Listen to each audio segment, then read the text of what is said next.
Innovation, maîtrise, écologie, technologie. Leader dans le domaine de la propulsion électrique, le groupe Venturi est à la tête des technologies les plus avancées dans l'univers de la production automobile. Pionnier de la voiture de sport électrique, l'entreprise monégasque adapte ses motorisations écologiques à l'ensemble de ses véhicules, qu'ils soient urbains ou à très haute performance. Et si Venturi Automobile a son siège à Monaco, l'entreprise monégasque possède aussi 2 filiales en France, une usine d'assemblage dans la Sarthe et une unité spécialisée dans l'électronique en Gironde.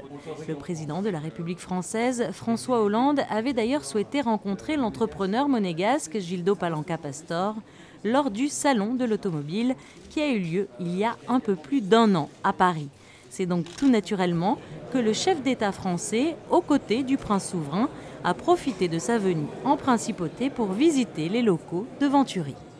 On a visité à la fois les laboratoires, à la fois le bureau d'études, et puis présenté pas mal aussi des membres de l'équipe Venturi qui ont des rôles clés, et voilà, fait une revue globale de l'entreprise Venturi.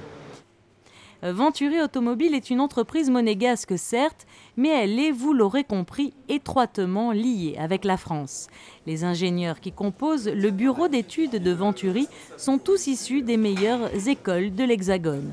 À ce jour, le groupe emploie à Monaco 35 collaborateurs hautement qualifiés et presque tous de nationalité française. Je crois que le président a souvent demandé aux salariés de notre entreprise bien sûr, où est-ce qu'il travaillait avant, qu'est-ce qu'il faisait, où est-ce qu'il vivait.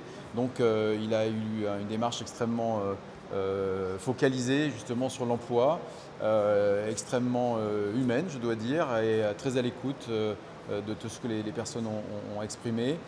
D'une manière générale, il connaissait le dossier et il a posé des questions qui étaient tout à fait pertinentes et on a tous eu plaisir à y répondre, ainsi qu'aux questions du souverain. Mené en collaboration avec l'Institut polaire français Paul-Émile Victor, François Hollande a également pu découvrir le programme Antarctica, un projet initié par le prince souverain et qui consiste à doter les scientifiques d'un véhicule propre pour réaliser leurs analyses en Antarctique. C'est un projet qui était un des projets dont on est le plus fier de présenter, en collaboration également avec notamment l'Institut polaire français, puisque ce véhicule va être testé dans un certain nombre de bases, dont une des bases françaises en Antarctique. Je crois que c'est un projet aussi qui a à la fois une dimension liée à la science, puisque ce sont des scientifiques qui vont faire des expériences grâce à ce véhicule dans des zones interdites normalement à la circulation, d'une part, mais c'est également des nouvelles technologies qui vont naître grâce à ces travaux, qui vont se retrouver dans la voiture électrique de demain. Donc voilà, un projet de collaboration franco-monégasque et qui est plutôt sympathique en plus avec ce véhicule derrière nous qui est la Venturi Antarctica.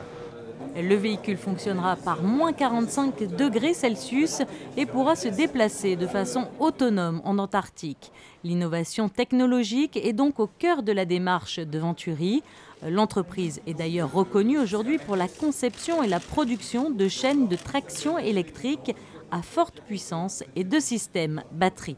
Et depuis 2010, en partenariat avec Peugeot Citroën, l'entreprise monégasque fournit les postes de France et de Monaco en véhicules électriques, réalisant à ce jour une économie de 1744 tonnes de CO2.